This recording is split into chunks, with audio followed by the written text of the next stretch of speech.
The IMF just sounded the alarm. Britain could have the worst inflation in the entire G7.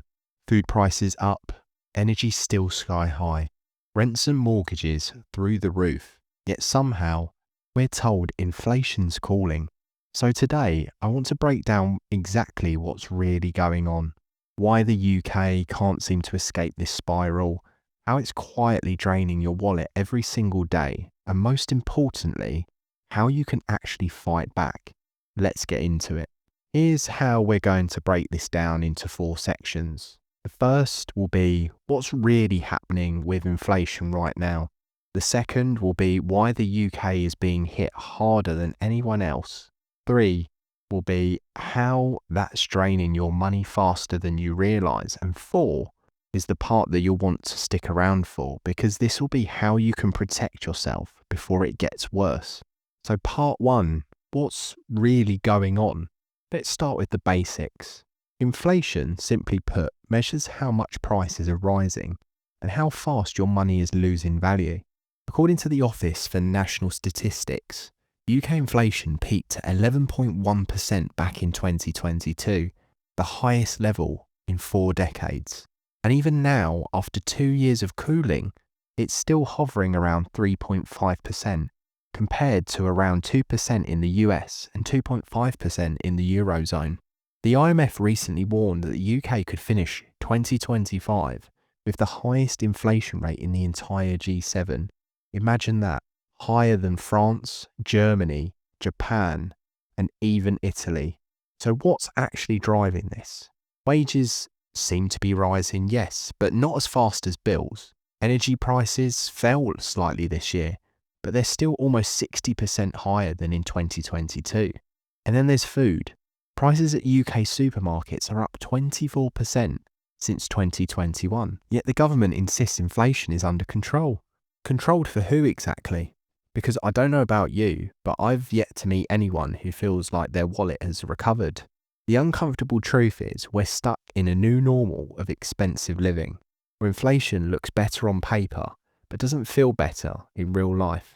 The second part is why the UK is being hit harder. So why are we doing worse than everyone else? Let's start with the obvious. Brexit. Love it or hate it, it's added friction to imports and exports. Businesses pay more for raw materials, transport, labour shortages. Guess who they pass that cost on to? Yes, you and me. Then there's energy. Britain relies more heavily on imported gas than most of Europe. When the war in Ukraine spiked prices, we had less protection.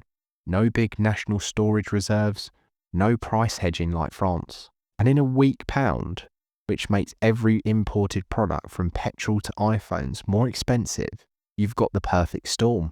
But it doesn't stop there. The Bank of England is stuck in an impossible position. They had to keep interest rates as high as 5.25% for months in order to make sure they could attempt to try and crush inflation.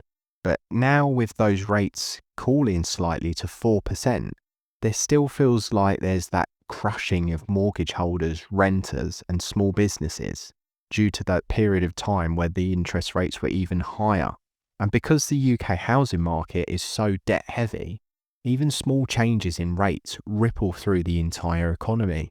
Meanwhile, if you look over the pond at the US, they can absorb higher rates more easily because of their huge domestic market and energy independence. In short, we're paying for years of underinvestment, supply issues, and political instability, and inflation is the symptom that won't go away.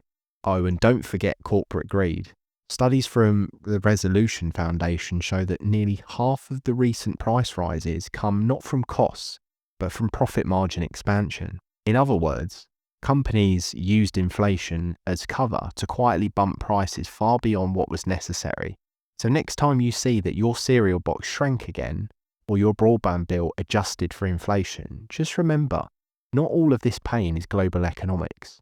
Some of it is just opportunism. Part 3 is how it's quietly draining your money. So inflation isn't just a number. It's a silent tax that steals from everyone who earns, saves, or plans for the future. For the average UK household, the costs of essentials, housing, energy, transport, food, have risen by over £3,000 a year since 2021. And what about wages? They've barely caught up. In real terms, the typical worker is still about 2% worse off than they were before the pandemic.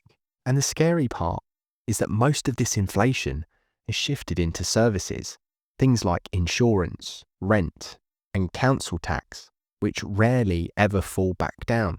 Think about it. Your landlord doesn't drop rent because inflation cools. Your insurance premium doesn't magically deflate. Prices go up and they stay up. Meanwhile, savings accounts that pay 4% might sound nice until you remember that inflation is 3.6%, meaning you're basically breaking even at best.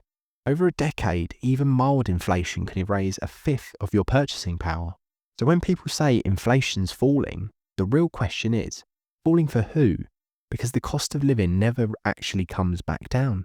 And that's the trap most people don't see. They think things are improving when, in reality, the new baseline has just reset higher.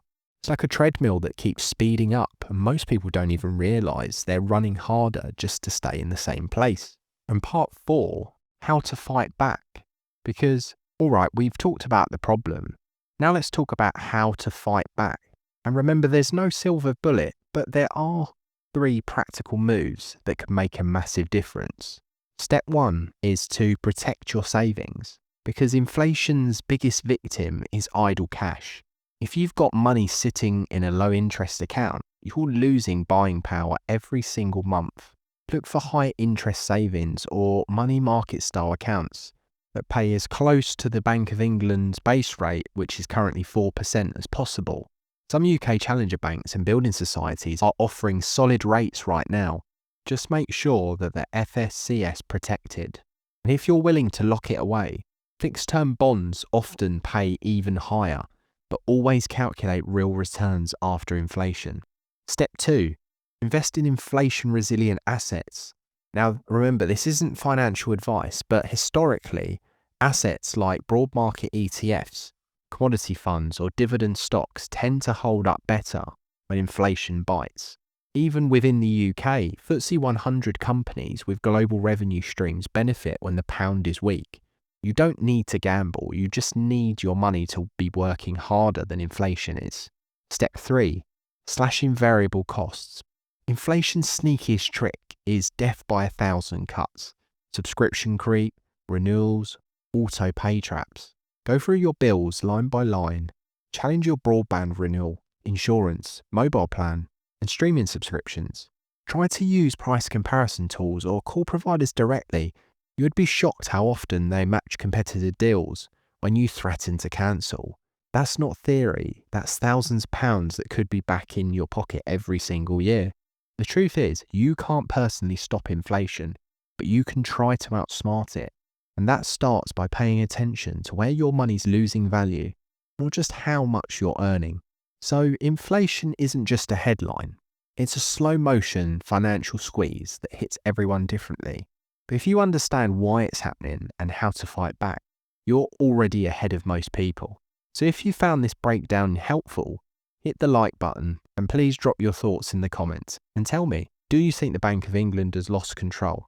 And if you want more videos breaking down the financial stories that actually impact your life, from the next UK budget to tech that's changing money, subscribe so you don't miss what's coming next.